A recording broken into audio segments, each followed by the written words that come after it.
On this special episode of Supercars Talk, the green screen is back and I chat to a comedian about his first car.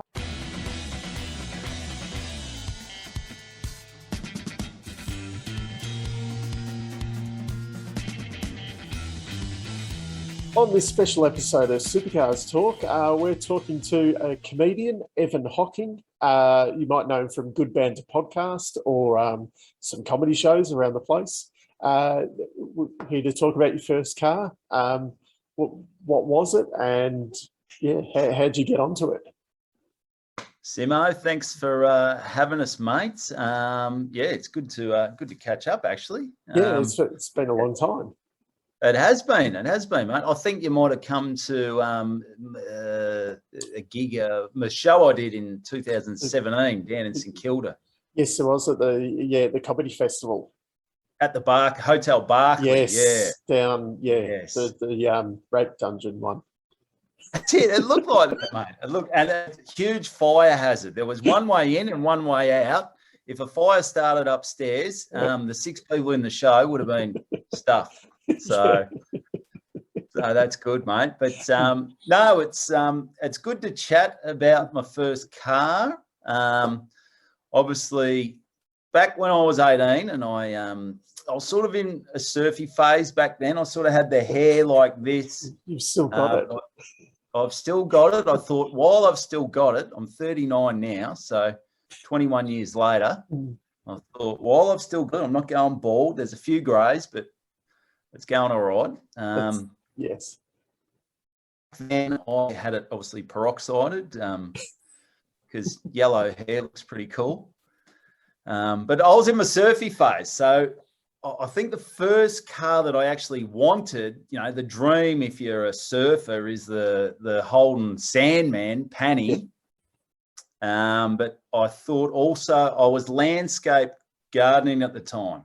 Yep. And I thought, you're a landscape gardener.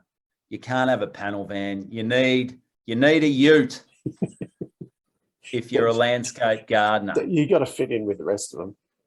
You got to fit in with the crew, mate. Every landscaper I knew had a ute. Some of them had the Falcon utes, which I didn't really like the look of the old. More sensible. Very sensible ute. But I like the old Holdens. I think I'm a Holden man. So my first ute was a Holden HZ ute.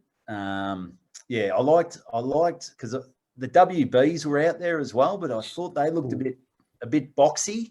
Yep.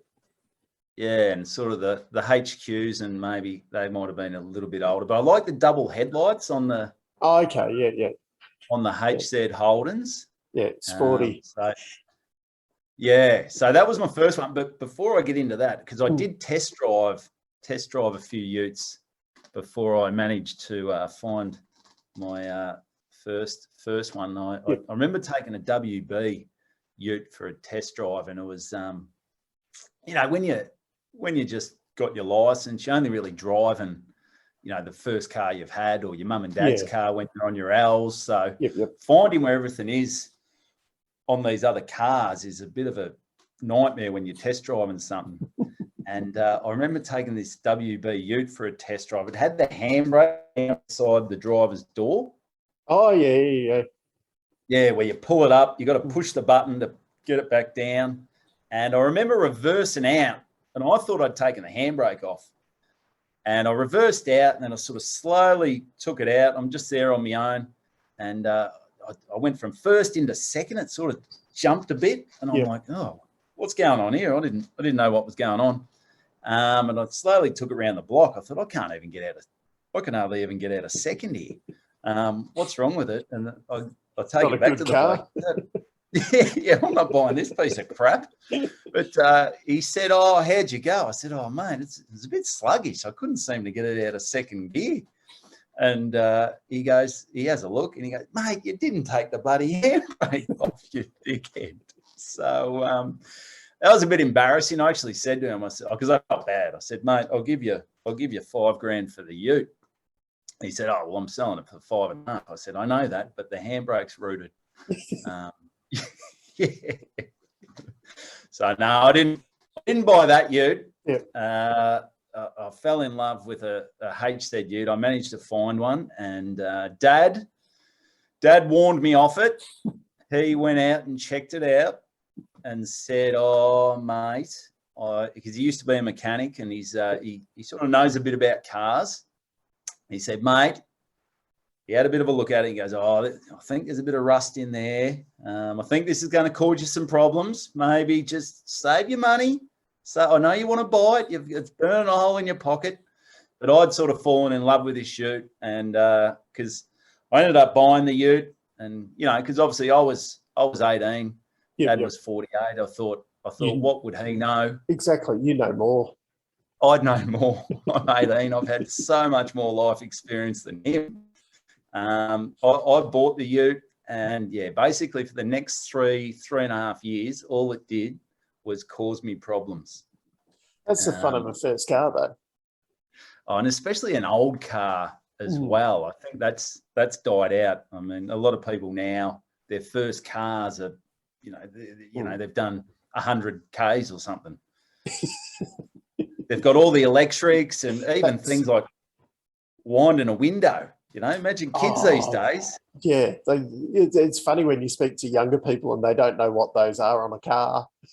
That's right. That's right. Remember when you look over at a mate and you go, wind the window down? Now you just go.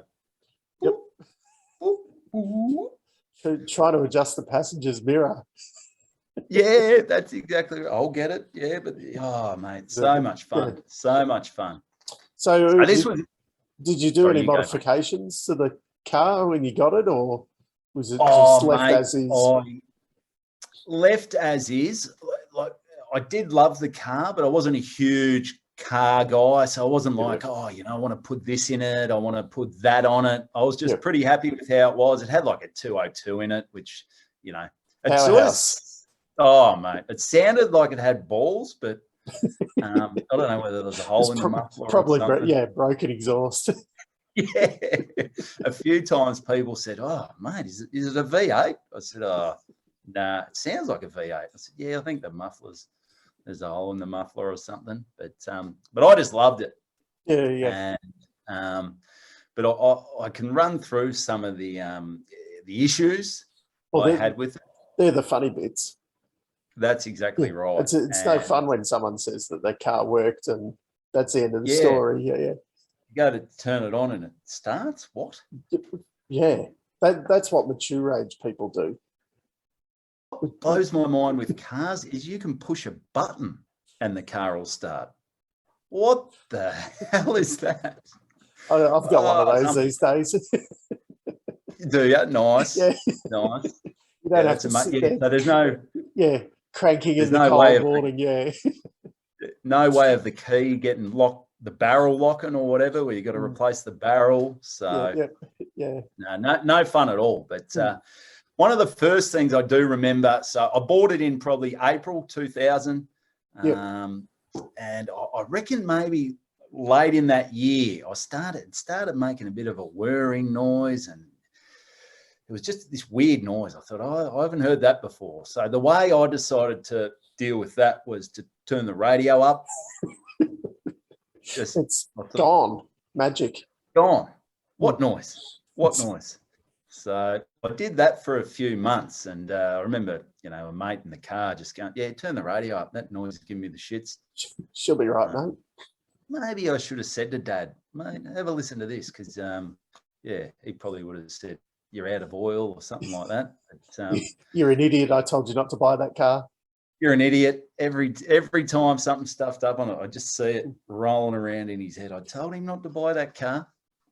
But I'm driving. It's Christmas holidays 2000. We're staying down at Anglesey. Me and a mate, we're driving back to Torquay. And once again, the noise is just going off. So I'm just like cranking. I don't know if I could crank the radio any higher.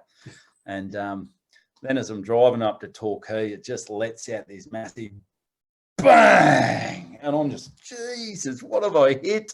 What's going on? I'm looking back to see if the engine's still there, or what the hell has happened. And the car just comes to a stop. And I had to ring Dad and said, "Oh, mate, the car's blown up. I don't know what's going on." And it turns out that I've dropped the diff. So the Convenient. Convenient, very good when you're down in Anglesey. Yeah. You live in Mooralbark, which good time of the year as well to do it at Christmas. Good time of the year. Yeah. Not much traffic on the road. All the workshops are open to fix it. Oh yeah, it might have even been in between the Christmas New Year's periods. So the mechanics, they're waiting for people with their car problems to come in. So I think what happened was Dad went down to like the Shell Servo and got one of those big car trailers. Yep. We got the car up onto the car trailer and drove it back to Mooralbark. It waited there until the mechanic that we usually use, who I visited a lot of times over the 3.5 years I had the car, was open, and I'm not sure what it costs. Sorry, go for it, mate. It's good when the mechanic knows you by name and things like that. Yeah. Oh, you're back again. Yeah, you're back. You're back. Good to see you again, mate. What's it been? 3 weeks? Yeah. Yeah, so I remember, he fixed the car, and at the time, I think I was landscaping, second year apprentice, earning. So you're on the big bucks. I'm on the big bucks. I'm just rolling in it, mate. Rolling in it. I think I was clearing $263 a week. Yeah. It was $50 board. And I think I had to pay for a fair few months. I had to pay $50 a week off all the work the mechanic had done on my ute. So that gave me a take-home pay of $163 to live in 2001. Yeah, which was a bit manageable at the time when you were at home, but. At home, exactly right. I think, Mum was cooking, beer. I don't know what pots were at that stage, but also I was driving, 3 days a week from Mooralbark to Port Melbourne, playing football out there. So yes. So you would have had a good fuel bill. Yeah, well, lucky it was dual fuel. Oh, okay, yep. That was one of the beauties of it. It had the gas at that point was nothing. No, that's right. Yeah. It was. So that was a positive. The other thing, the problem with the ute was the gearbox. Had a bit of the gearbox. Yeah, that was always caused me a few problems. Yeah. I must have been 2002. I was Friday night. I've just trained at Port Melbourne Footy Club. I go to obviously start the car. It started, thank God. And I went to put it into like first gear. I couldn't. It was like the gearbox was just like locked. No idea what's going on. So once again, I've had to make the bailout call to Dad. And he's probably just looked at the phone and gone, I know what this call's about. I told him, I'm sure it's not him ringing me to say he's just one tad slow or something. He's got another problem with this ute that I told him not to buy. And so then he's got to drive out from Mooralbark out to Port Melbourne, which, back there, probably an hour drive on a Friday night. Just what Dad wants to do. Oh, he'd be super excited after a long week at work. And just wrapped, mate, just wrapped. And I remember what happened was, because it obviously jammed, and I was after a big week at work, I was a bit tired. So I've just fallen asleep in the ute, and I'm inside the ground. Yeah. So Dad turns up to Port Melbourne Footy Ground, and there's big gates there, and they're locked. And he says, where are you? I said, I'm inside the ground. And he goes, well, the gates are locked. I'm like, what? I'm locked in the ground. So obviously the general manager or whatever, he's just seen this car. He's seen me car and just gone, I don't know what that's doing there. So had to ring the general manager, say, Baz, Barry Kidd or whatever his name was. Mate, I'm still stuck. I'm stuck in the ground, mate. I couldn't get my car going. He has to come out, open the gates. So you had two people really impressed with you. Oh, mate, that's what you want at 9:30 at night on a Friday. That's what you need. Yeah. That's what you need. So we worked out, and it was basically 4 on the floor. So Yep. you could sort of just take the the rubber cover off, and you could basically see into the gearbox. Yep. And so what Dad had to do, because the gear stick was just cooked. I don't know what was going on. So Dad had to use like a screwdriver to jam it in, and he was basically drove from Port Melbourne back to Melbourne with a screwdriver, going from first into second, back up to third, down to fourth, and it was quite the adventure.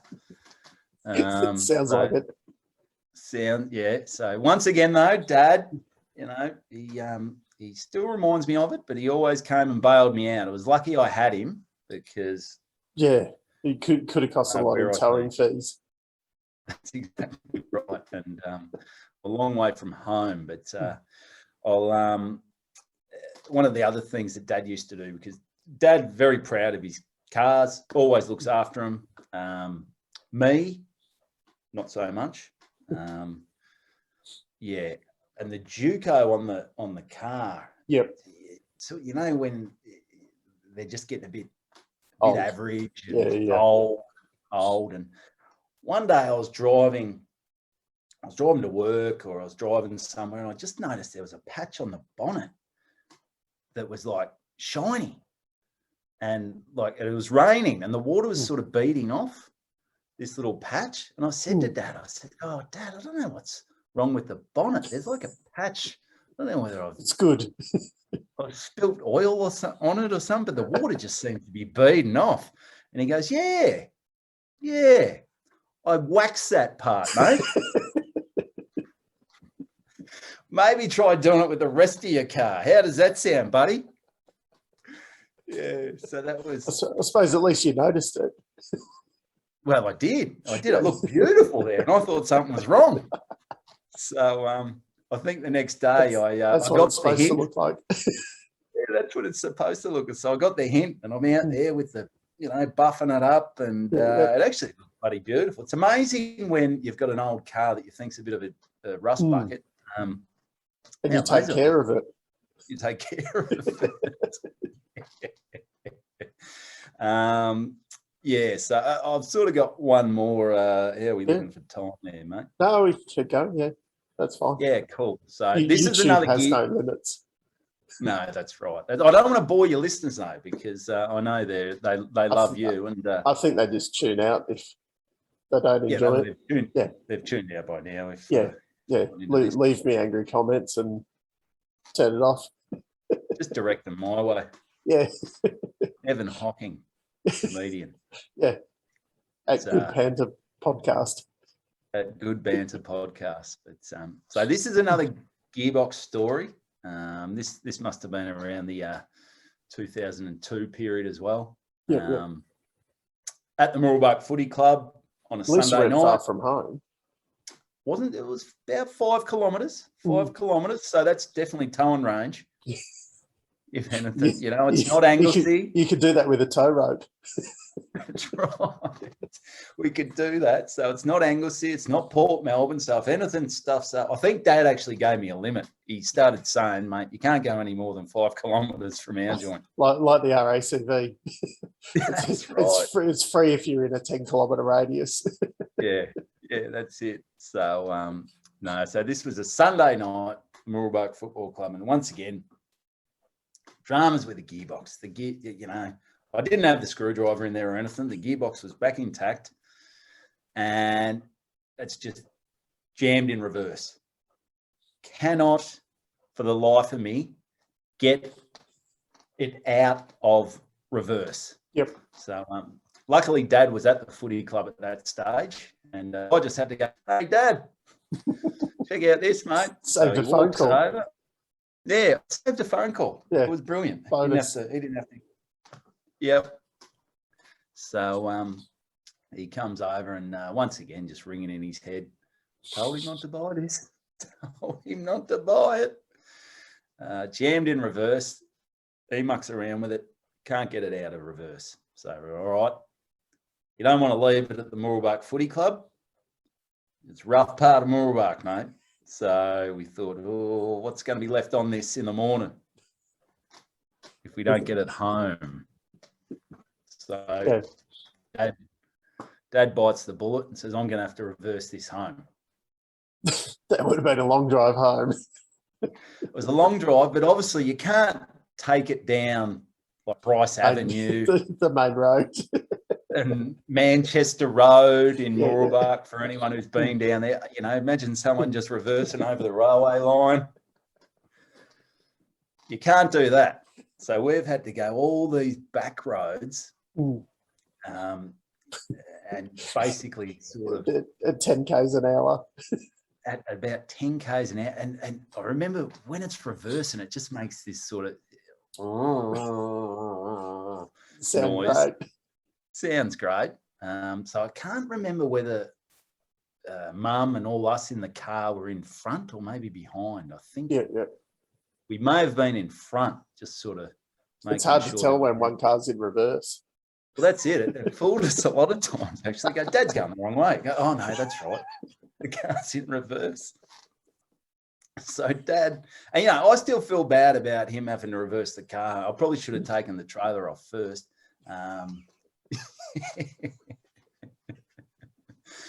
But I'm not sure how long it took us to drive this 5 kilometres up the back streets of Mooroolbark.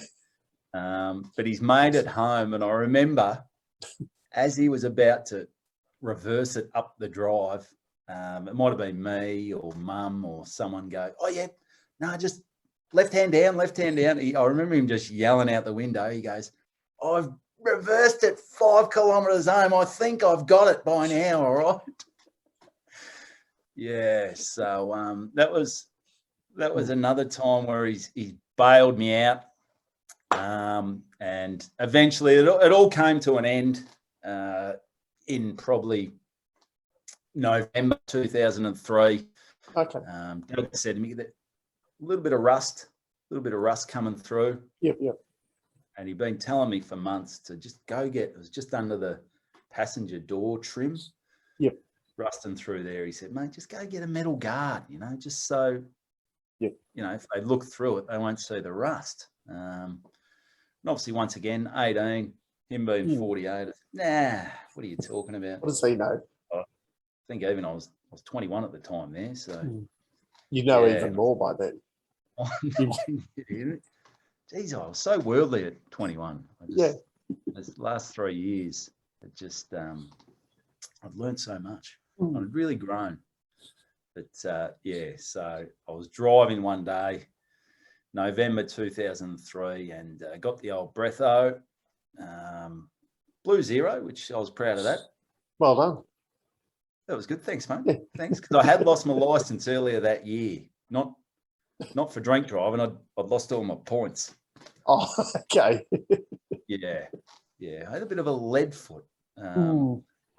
Yeah. I think a few of us did back then. Yeah. And, you know, the old 202 just 3 minutes later, you get over the speed limit. That's exactly right, mate. So they've gone through it with a fine-tooth comb. Oh, the seatbelt's frayed, rust here, you know, it's holes here, holes there, and they've gone, mate, hate to do it to you, but bang, the old canary. Oh, yeah. On the windscreen, and they said you've got, you know, 2-3 weeks or whatever to fix it up, rectify it. Yep. Otherwise she's going to the scrapyard. Yep. Thing is, most people would probably go, all right, let's get this thing up to scratch. But I was going on a cruise a week, a P&O cruise, and I thought, that's too hard. So it ended up, I was sitting out the front of our place. I put a sign on it, and we thought, let's just end this. It's been a great part of all of our lives. Yeah, especially your dad. Oh, Dad, you know, he's still heavy-hearted. Dude, tear in his eye. Oh, just that. As we put a little thing on it for sale, I think it might have been $350 or nearest offer. And some guy came over, bought it for 300. He said, "I'll give you 300." And yeah, Dad reversed it home for him. So that was no, he banged it on the car trailer, and I think we all just waved. And we thought, that part of your life where, it was a good 3.5 years. It was good fun, mate. But once again, I've still got, and he still doesn't let me forget it to this day. No, they're good like that.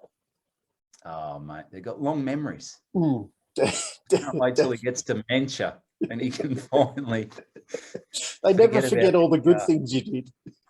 Yeah. It's always the bad things. What about that Father's Day present where I took you here and I took you there? It's no, so that was my first car, and I owe a heap to my old man, because even though he told me not to buy it, he could have just said, "You're on your own, son," but he bailed me out so many times. It was great fun, great first car, and that was it. That was my first car. Listen to him on the second car? The second car, where did I go from that? Because obviously I had nothing. Car was gone. I think I ended up with I just ended up with second-hand car. I think I had Nana's. Oh, okay. Nana just a hand-me-down. Passed on, and I had a Magna station wagon. Nice. So you thought the 202 and the HZU'd had no balls. Jesus Christ. There were times I was going in reverse. It's not because I wanted to. It's because I was going up a hill and it wouldn't make it. So they might be stories for another day. That's exactly right. We'll do a take two. Yeah. My second car. Yeah. Did anyone actually improve? Yes, I've gotten worse. Oh, but it's all good fun, mate. It's all good fun, and you got some great stories. So really good stuff. Great. Thanks for that. And if you enjoyed Evan's stories, Good Banter Podcast, search for it on your podcatcher of choice. On there with Tom Siegert. It was semi-regular, except at the moment with the whole lockdowns, you're stuck in another state, so it's just on a bit of a hiatus. There is a great back catalogue, though. Yes. Yeah. So maybe not go back to episode 1, but probably around episode 10 or so you really started to hit the stride of listenable. I look at the first 8 episodes as like my first car. Yeah, and then you started to figure out what you were doing. A lot of ups and downs, mate. No, it's good. And I definitely recommend it for anyone out there if you found this at all entertaining. So thank you very much. Good on you, Simo. Take it easy, mate. That was Evan Hocking from Good Banter Podcast. I'll put the link down in the description there to check it out on YouTube or on your podcatcher of choice. As we said, it is on hiatus at the moment because he is over in WA while his co-host Tom Siegert is stuck in Melbourne, and they found it a little bit difficult to get together to record it because of that. But it will be returning very shortly. If you do go through the back catalogue, maybe not start from the start, maybe kind of from the middle, because it took them a little bit of time to get in their stride. But now that they've kind of hit their stride, I really enjoy it. So it's definitely worth a listen. So give it a try. But until next time, I'm still Dave, and I'll catch you later.